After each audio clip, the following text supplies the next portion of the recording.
Welcome back to New Rockstars. I'm Erik Voss, and Groot finally speaks in Guardians of the Galaxy Volume 3. Or should I say, he was always speaking, but we only now started listening. For the first time, Groot said something other than I am Groot or we are Groot, and that was the voice of Vin Diesel croaking, I love you guys. Now, while you might have heard this as a violation of a cardinal rule for a character, James Gunn has confirmed it was actually an example of the audience hearing what the characters hear. There's actually a lot that goes into this when it comes to Groot's biology and the subtle ways language and sound are conveyed in these films, so I'm gonna break all this down for you. New Rockstars, by the way, is now a network of 3 channels. This main channel, my film analysis channel, the Deep Dive, where I broke down the whole Guardians trilogy, also the Matrix, and a video where I made an AI version of myself. Also, the newly launched Break Room channel. Please subscribe to all 3, and to support us, grab something from our merch store, nerdriot.shop, like this 89P13 shirt. Okay, when the Guardians all go their separate ways at the end of Volume 3, Groot surprises us by saying, I love you guys. In my Easter egg breakdown that came out on release day, I theorized that Groot wasn't actually vocalizing this in the real world that everyone could hear, and that anyone passing outside this bar would have just heard the regular I am Groot. But instead, what we were actually hearing was what the Guardians who understand Groot's vocal utterances hear. That after 9 years, we've spent enough time with Groot to finally become Guardians of the freaking galaxy ourselves, and we are Groot. James Gunn was asked about this in a question that was linked to a Gizmodo article that shared the same theory, and Gunn confirmed, yes, that's exactly what it means. This is a convention that we've seen in media before. In the 1990 Tom Clancy film The Hunt for Red October, the camera pushes in on the mouth of a guy speaking Russian with English subtitles,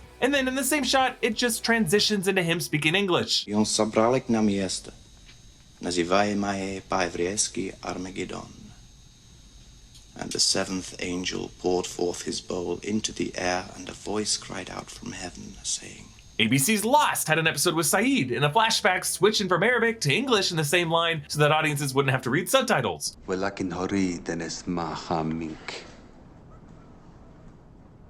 all the pain will stop.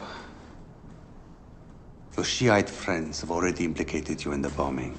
Avatar: The Way of Water also used this convention in the opening sequence when Jake Sully explained how after a while, hearing the Na'vi language became as common as English to him, and the subtitles drifted away, and we just heard English from there forward. James Gunn was really the first Marvel director to actually deal with the way alien languages work in the MCU. In 2014's Guardians of the Galaxy, he established that Peter Quill had a universal language implant that allowed him to understand all known interplanetary languages, but that did not apply to Groot, as the Flora Colossi speech wasn't registered as a language in the index. So when Peter Quill was processed with Groot on the kiln, he initially couldn't understand him. I'm Groot. I am Groot. Well, that's just as fascinating as the first 89 times you told me that. What is wrong with Giventree here? Well, he don't know talking good like me and you. So his vocabularistics is limited to I and am and Groot. Exclusively in that order. But over time, enough quality time with Groot allowed the Guardians to become sensitive to his sounds and understand the nuances of what he's saying, which is why Peter could understand him in the Volume 2 post-credit scene. You gotta clean up your room. It's a complete mess. I am Groot. I am not boring. You're boring. And all the Guardians were able to understand Groot at this teenage age at the beginning of Infinity War. Groot. I am Groot. Whoa! Hey.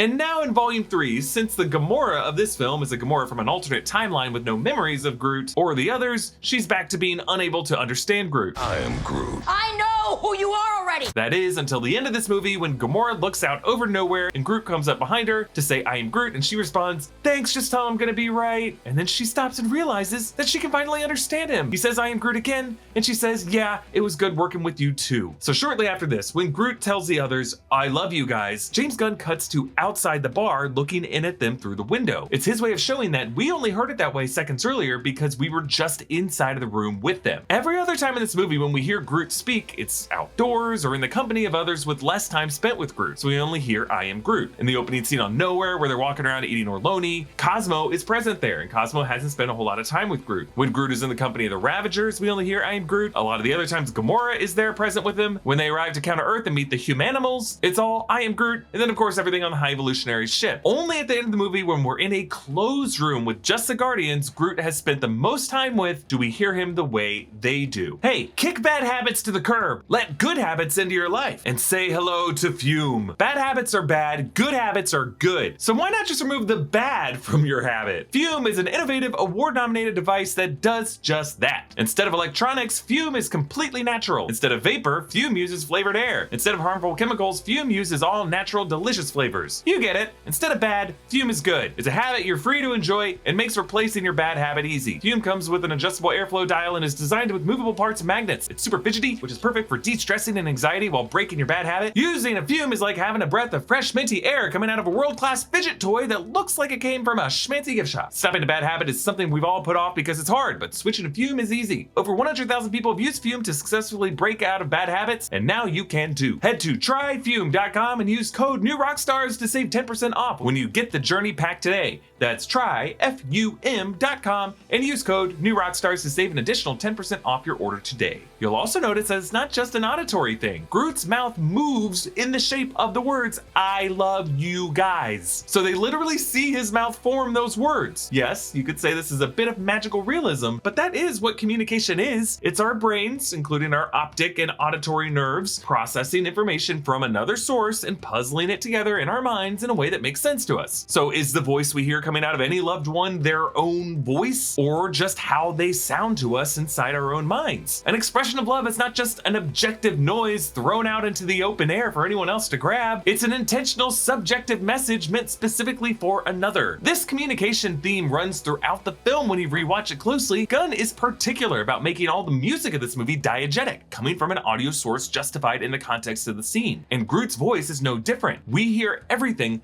the way characters do. And him saying, I am Groot, translating to I love you guys, is just another song that these characters are all hearing. When the Guardians try to communicate in their spacesuits in that one scene, Peter Quill struggles to communicate his love solely to Gamora, and through technological accident, communicates it to the whole group. When we meet the humanimals on Counter-Earth and go inside their home, there are no subtitles to that language. The Guardians are burdened to just try to communicate with them with gestures and emotional context as much as possible, which also tells us that the High Evolutionary designed these beings to not be able to communicate with anyone from the outside world, meaning he learned his lesson with 89P13. Now, much has been made about Groot's anatomy and how fast he grew into Swole Groot and now King Groot or Alpha Groot in the post-credit scene. A reminder that James Gunn has confirmed that this Groot is not a clone of the OG Groot who died, despite what all you botanists out there say how plants grown from broken off pieces of other plants should work. Nope. Gunn has confirmed this Groot was the previous Groot's offspring, a different being with different DNA and different memories. Stop trying to correct him on it. He is a writer-director of the series. He gets the final say. And so this Groot has a different anatomical structure and grows a lot more. And I had theorized before that he could be benefiting from the photonic knowledge of other Guardians. Like, the more people he communicates with, the stronger he gets. And now in this post-credit scene, that includes Guardians with juiced up powers. Adam Warlock, the telekinetic Cosmo, and freaking Phyla, who seems to have cosmic radiation. And I believe now that the reason we heard We Are Groot in the 2014 film was the same process of characters within the scene hearing the intent behind the words and not the words themselves. The Guardians were in an enclosed space once more,